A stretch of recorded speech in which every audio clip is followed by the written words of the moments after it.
Welcome back to Grand Tactician the Civil War. This is our Confederate campaign, and it is episode 9. It's December the 10th, 1861. We're about to see in 1862, and we've just had a nice big fight in Virginia.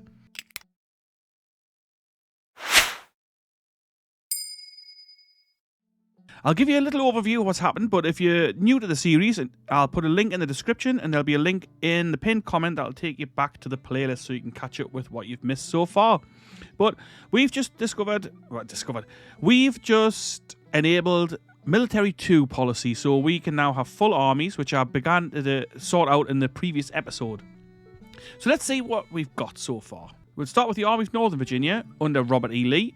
We've just fought a big battle here. Well, the biggest battle we've fought so far anyway. I suppose in the scheme of the Civil War, it was a moderately sized battle. So Robert E. Lee's got 54,900 men under him, divided into 3 corps. The first corps under Longstreet is just sitting here at Manassas. The second corps in the Shenandoah Valley, the north end, Major General Thomas Jackson, Stonewall Jackson, and the third corps, which is kind of a reserve corps for now, under Magruder, hanging out at Fredericksburg. We've got the tiny Army of Florida, which is just like a little holding unit down the bottom here, really. I replaced Braxton Bragg with James Rains. The Army of the Northwest under Garnett. Again, this is not really an army. It's a division at best. 3,900 men. In the centre, I've done some reorganising here. So we have got the Army of Kentucky, which for some reason it formed the headquarters out here. So I'm just moving them into the central area. So that's going to be under Beauregard, Lieutenant General PGT Beauregard, who we promoted from Major General. Major General Albert Sidney Johnston, he is going to be in charge of the first corps with somewhere around 19,000 men once he gets his recruits. The second corps was under Huger. Now it's under Joe Johnston, also Lieutenant General, promoted from the last episode. So he's got his small force up here, just 5,500 men.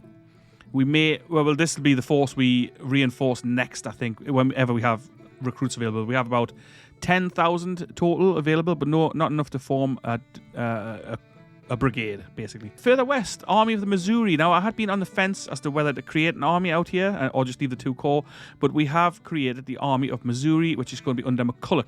McCullough has now got the Western Army under his command, so this is kind of the Department of Missouri, if you like. He's got the Western Army, which is under Sterling Price. Going to have around 17,000 men once those recruits get in there.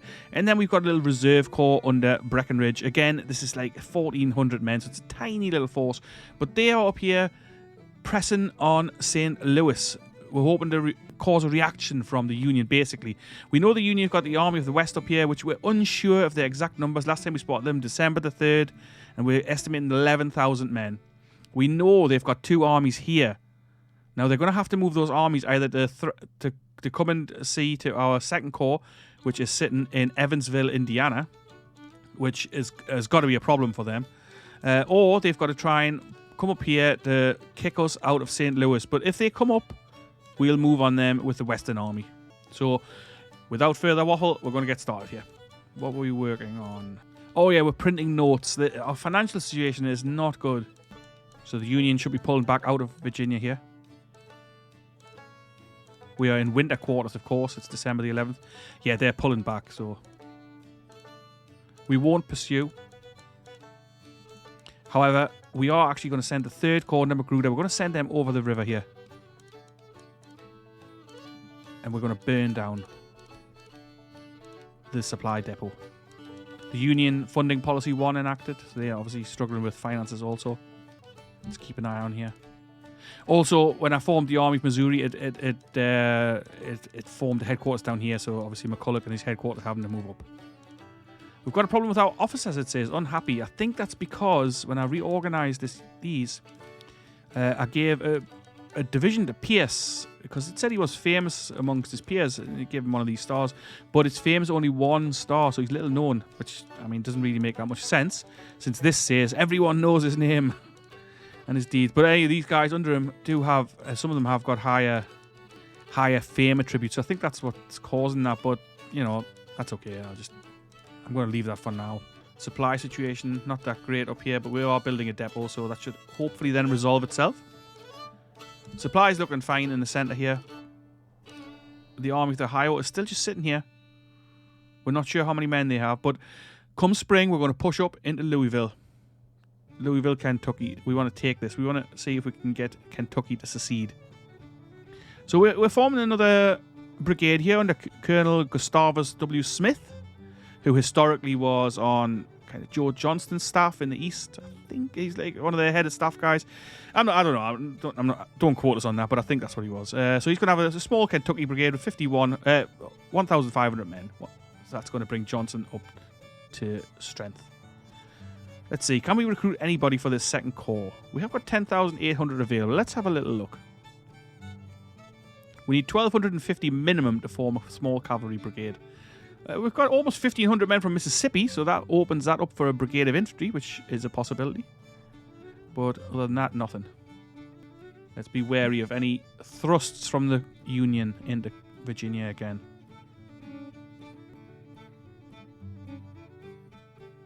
We won't be staying over here, so that's why I'm burning that down. We're bringing the 3rd Corps straight back over the river. We literally just wanted to cause him problems and hold him up a little bit. And we've captured Leonard Town, but you know, it's not really going to get as much in the scheme of things. We have Fort Warren here, with this only got 500 men in the garrison. The garrison at Fort Dick is a little bit more substantial, almost 6,000 men under Micah Jenkins. We're letting time tick by here. We've spotted the Department of Pennsylvania somewhere here also. They are coming across. So that's a large force coming across here. So potentially that's going to cause us some problems. We can now raise 1,500 men from Mississippi, so we are going to do that. They will join Joe Johnston's corps, taking that up to a slightly more respectable 7,000 men. Under William T. Wofford. I think we might actually organise this into a division, so that can be under Bragg. Braxton Bragg. Wofford's men, 16 days away. He still hasn't moved to support St. Louis. Sorry. I'm a little annoyed by this. I think that it is him causing that, so which is a shame because he really did well as a brigade commander, which is why I promoted him. But perhaps we need to make him into a different brigade. These two guys, not very good, really. Don't really have anybody with any fame whatsoever available from what I can see. Fort Stark only got 44 men in it. So that's Magruder back in position here. Got quite a lot of sick. But it is winter and 2,000 wounded. I did give Longstreet's Corps ambulance Medal of Honor. So the Medal of Honor has been implemented basically. Breckinridge withdrawing. Oh, right, yeah. So they've come to throw him out of there. Well, he's going to pull back. Didn't think it would be that easy. Do we know anything more about this force? 11,000. It is a substantial force.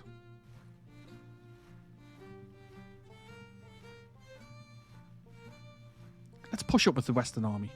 Now it is winter. We'll leave it. We'll leave it actually. We will leave it for now. Where's he going? Breckinridge Corps going to pull back and get into some supply. So we have had to abandon our little mission up to St. Louis there. We are still blockading the port. They don't seem to have a navy of any sort on the go. We haven't been threatened on the coast. We haven't been threatened in the rivers. 900 men sick. We can raise 1,500 men from Alabama. Let's go ahead and do that. Going to go into Van Dorn's division under Daniel H. Hill, D.H. Hill. They will take 23 days, so it's a bit longer than I thought. Oh, our credit rating is really going down, BBB minus. We have got to watch that. So maybe it's time to stop with the recruiting, much as I would like to recruit some more. I really wanted to recruit another unit into Magruder's division. Whatever. Let's leave it. I suspect it's going to be quiet for the next few weeks. Just going to try and shuffle this around to see if it makes any difference. So I'm going to put Hughie in charge of this division. And then I'm going to put Bragg, even though I don't like Bragg as a commander. We're going to pop him in charge of Pierce's division. And see if that fixes that issue.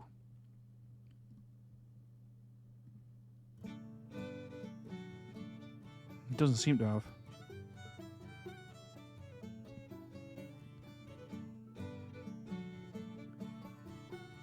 So that wasn't the problem.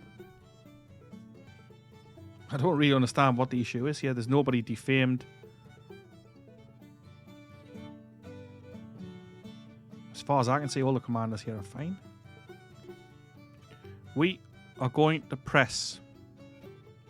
We're going to press on St. Louis. Let's see what happens here. 29th of December, 1861. We've printed the notes that we wanted to print. Next up, we are going to work on... Now, well, let's see now. Militia Act 3 is going to be 36 days. Conscription Act means we could have draftees. I'm not keen. But then we are really short on recruits.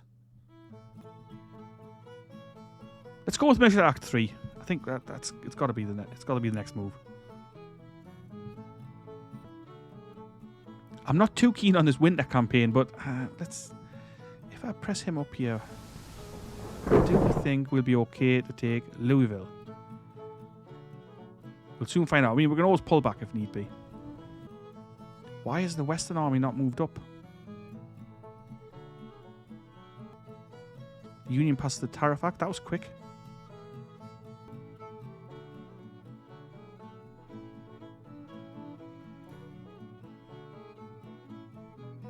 Not really sure why we haven't engaged these. Simon Buckner Jr.'s brigade is ready. Let's upgrade their weapons. Could give out some 14-pounder Jameses to these guys. Oh, recruited from the Indian territories again. Got a couple of units from there. Not really sure why we haven't engaged.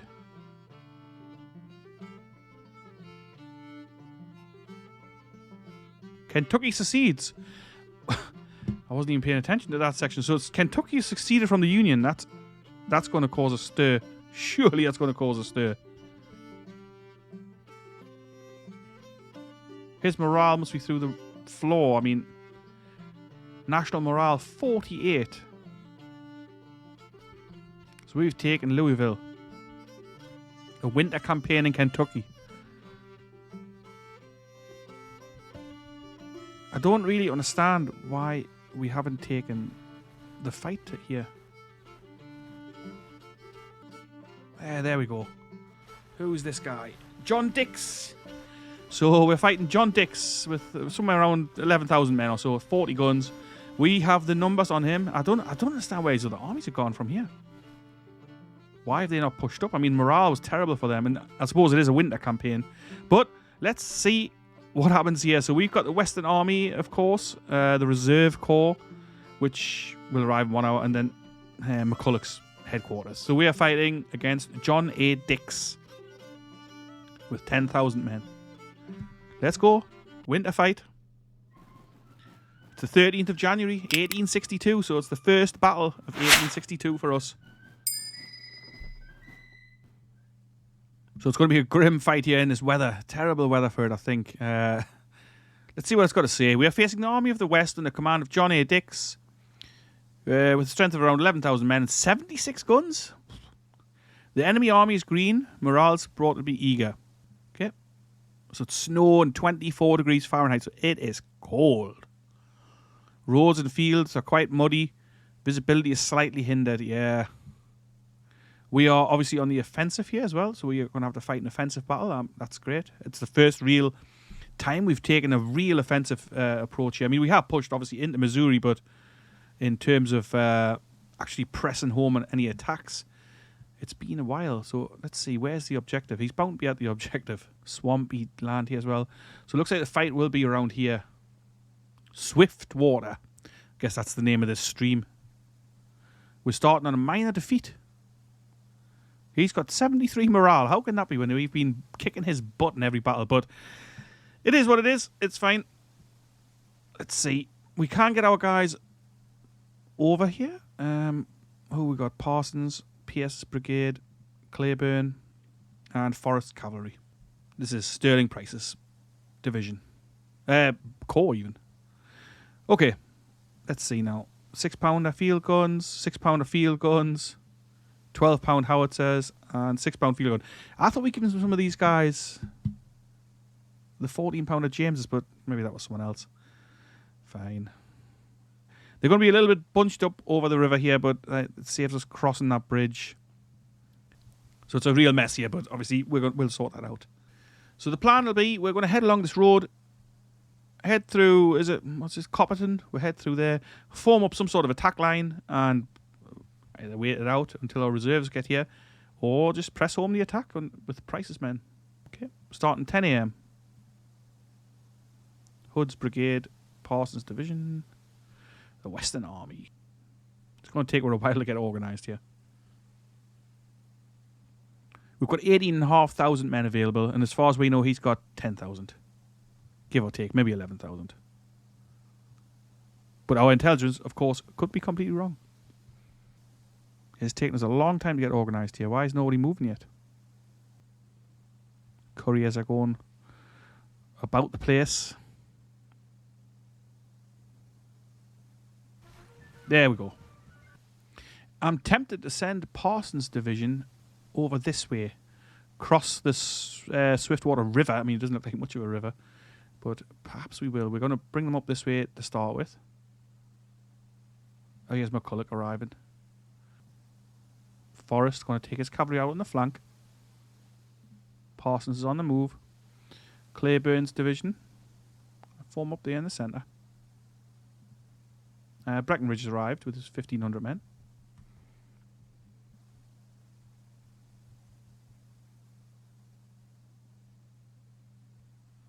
I'm not sure why half of these guys are deploying in a marching column and the other not. Whatever. As long as they get in position for fighting.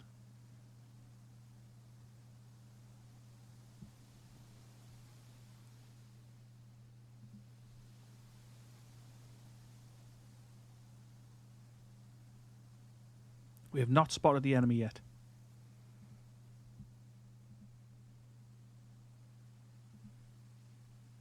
Pierce's division getting themselves in position, but cohesion's disrupted. We had to march through some dodgy terrain. Nathan Bedford Forrest cavalry moving out further onto the flank. Then we'll push forward.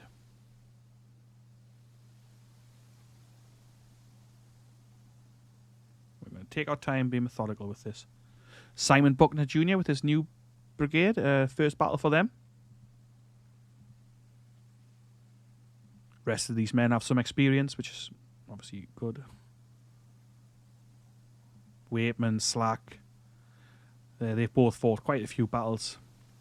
Gardner, who's taken over command of Pierce's brigade, Pierce, who's now the division commander, of course.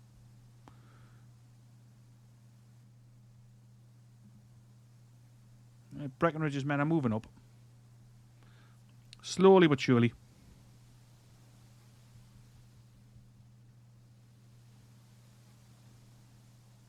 Still no sign of the Union. I really thought they would be here. Oh, there they are, just across from the stream. The guns are firing. Our guns are returning the fire. Let's slow this down.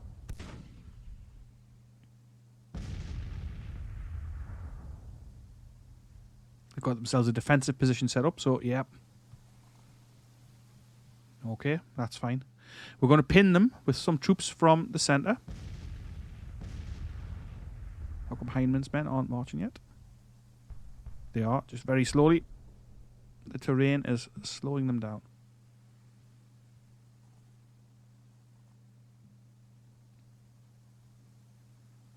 Hood is going to take his brigade onto the flank.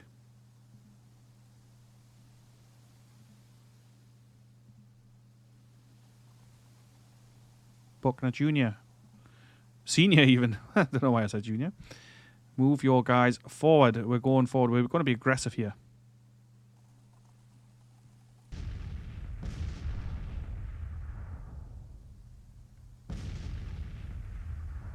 We've taken a handful of casualties from the artillery fire, but I'm reluctant to move my men too far forward. These are only cavalry troopers. Don't really want them having the main of the fight, but we might see if we can send these skirmishers running back.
Where are the men from the centre? They're taking so long to get in position.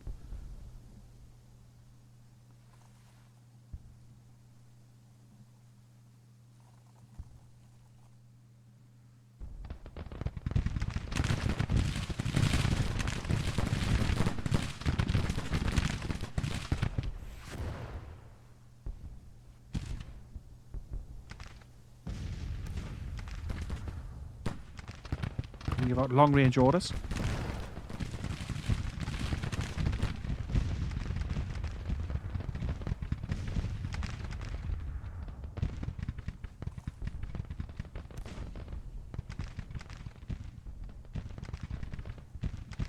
Let's move Sterling Price up with his men.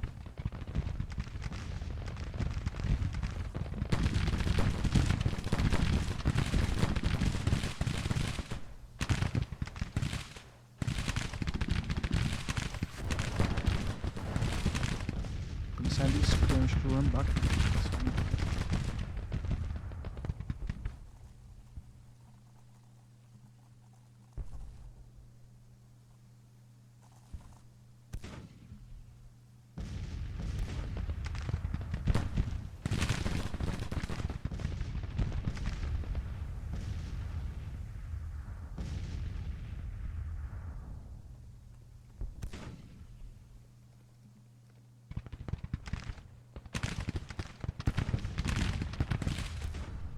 Everything's taking a long time because of the weather.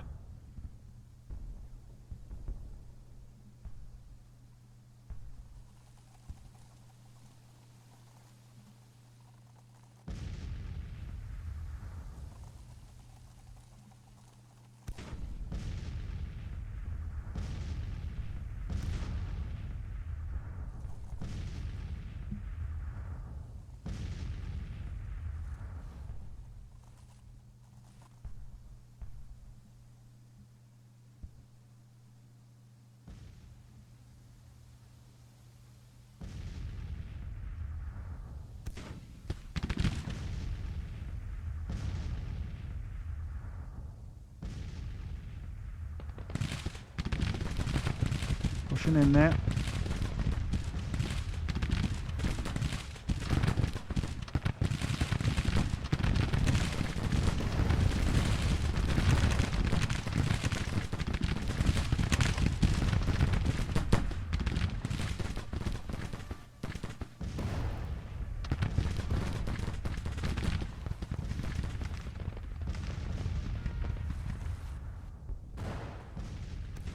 So if I actually move one of their brigades forward.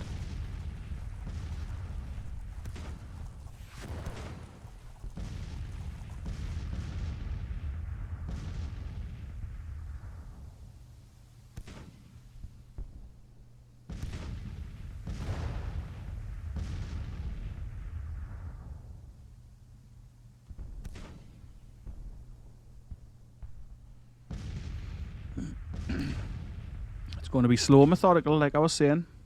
Not going to push too far. got our guys on the flank, and that's exactly what we want to be doing. He's holding this defensive line, but we've got him pinned.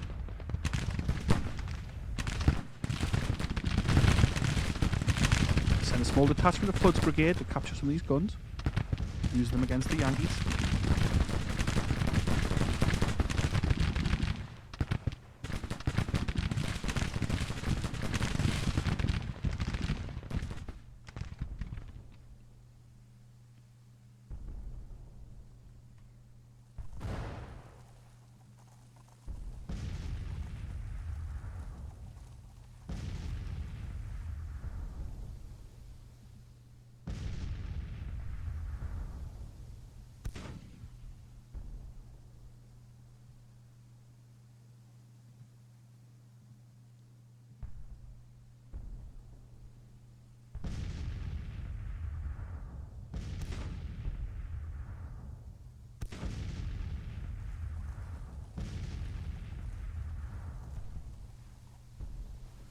Okay, there we are. Our men are getting in position now at last. Pierce's division.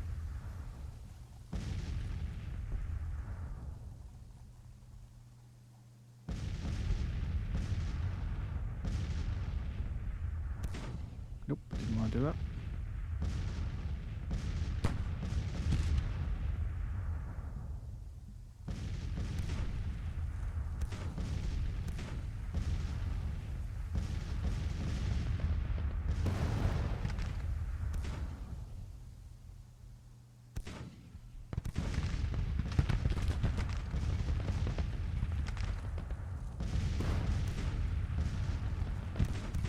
Let's dismount McIntosh and get him into this fight.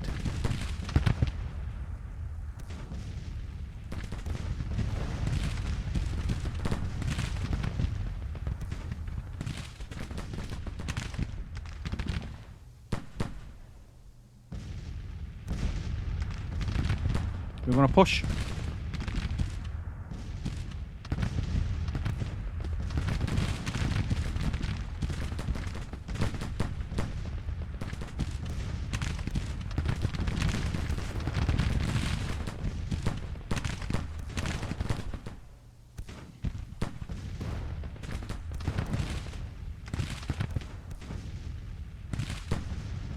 I'm not sure these captured guns can actually get any shots off, but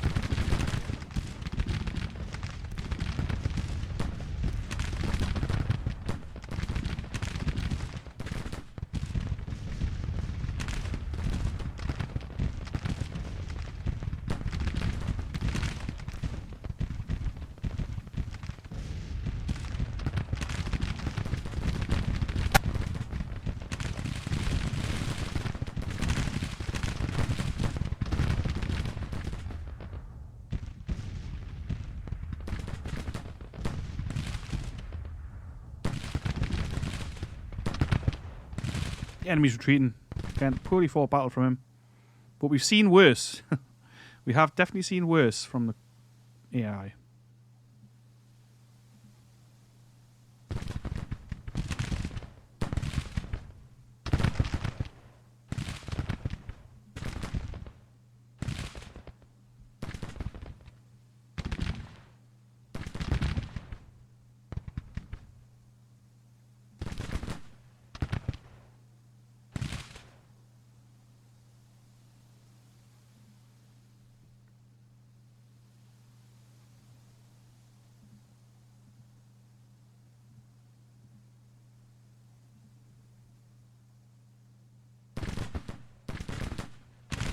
Got a bit of stutter lag going on here. I know it's not my computer. I can certainly run this game no problem. And we've had battles with way a lot more people than this.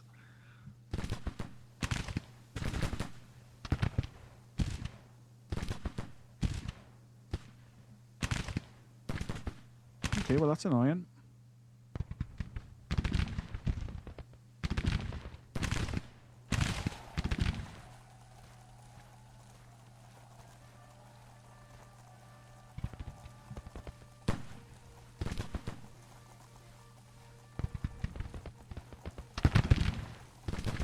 So realistically, these guys should all surrender, but the They'll just magically teleport home when the battle ends in 10 minutes.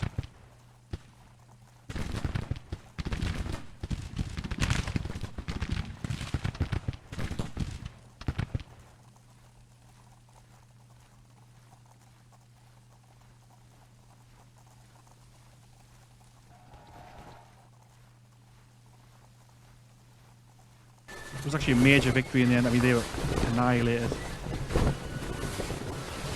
We lost under 1,000 men. They lost 4,000. So this should now mean that we can capture St. Louis.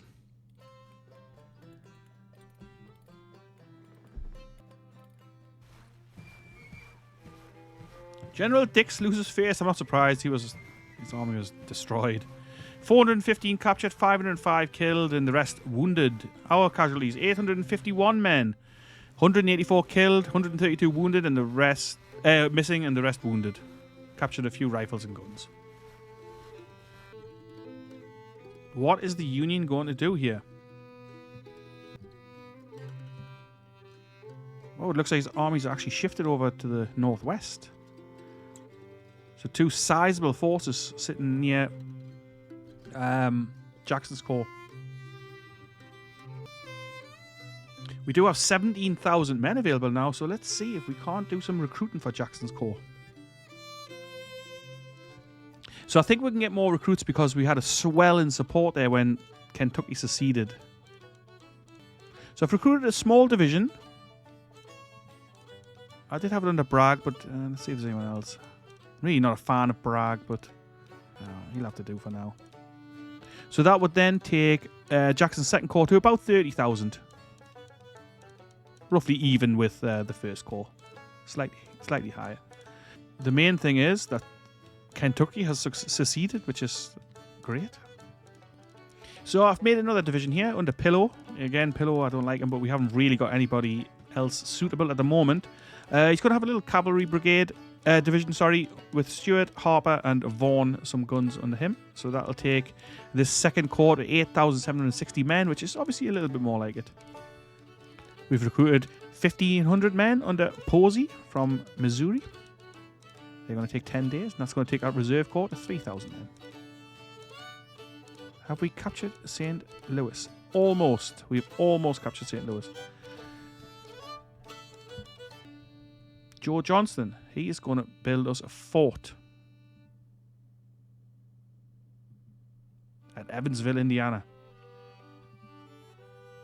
Albert Sidney Johnston, going to build us a fort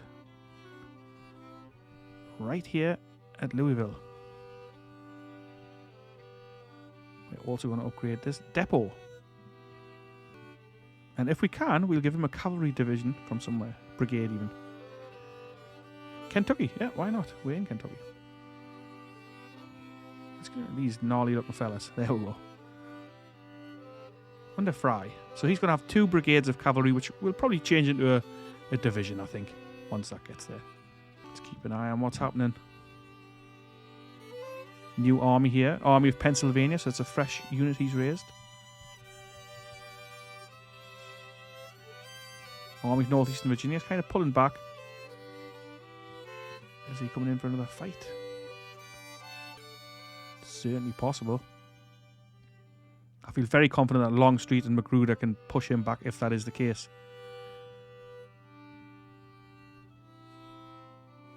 So the numbers... Another city falls, so yeah, that's it. I think we've taken St. Louis there. Let's have a look. So he's on the move now. We've taken St. Louis. I guess if we manage to kick these 2 armies out of 29,000 men. So this might be harder than I thought. 29,000 and almost 9,000 men. So coming up on 40,000 enemy troops there. We've got 20,000. We do have supplies up here.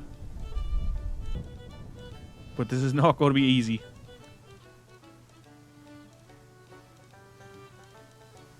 I'm going to upgrade Hood's weapons. He's got reboard muskets. Oh, okay, actually, but we're going to give them Springfield rifle muskets. Starting to run low on some of the remaining time left on these guys. 3 months on their contracts. 4 months. 3, 6 months. All right. We've taken St. Louis. This has been a really successful winter campaign. It's January the 17th, 1862. Kentucky has seceded from the Union. We've held our own in Virginia still, but it's still fine. We've got a little bit of trouble in the far west here at St. Louis. Sorry, I keep saying St. Louis. So what we might do is actually attach Joe Johnston's corps to the Army of Missouri and shift him across there to give them a hand. That might be a solution. Funds-wise, we're not looking good on money. Can we cut back on anything? Not really. I mean, we'll kick back a little bit on industry. But obviously, I mean, industry is important. Diplomacy, intervention is at 31%. So it's gone up. It's still pretty low. Recruitment we've got on high, but we do need extra men. Trade war, pretty low. Can't really drop that any lower. Transportation, none. It says. Not sure, does it make much difference?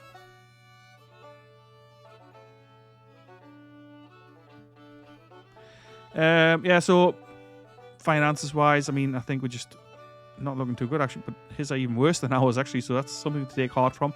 But I'm going to wrap this episode up just now. I think it was quite productive here. We've really holding our own. Let's have a look at the numbers just before I knock it on the head. So it's very, very even. 131,000 for him, 133,000 for us. So that's it for today's episode. If you enjoyed it, please leave a like, leave a comment, subscribe, and come back for more. And like I say, this is actually episode 9 of this series, so if you've missed the rest, why not sit back, relax, and watch me blunder through this campaign and see what you think of it. But anyway, that's all from me for now. I hope you have a great day wherever you are and whatever you're doing, and I'll catch you later. Ta-ra for now.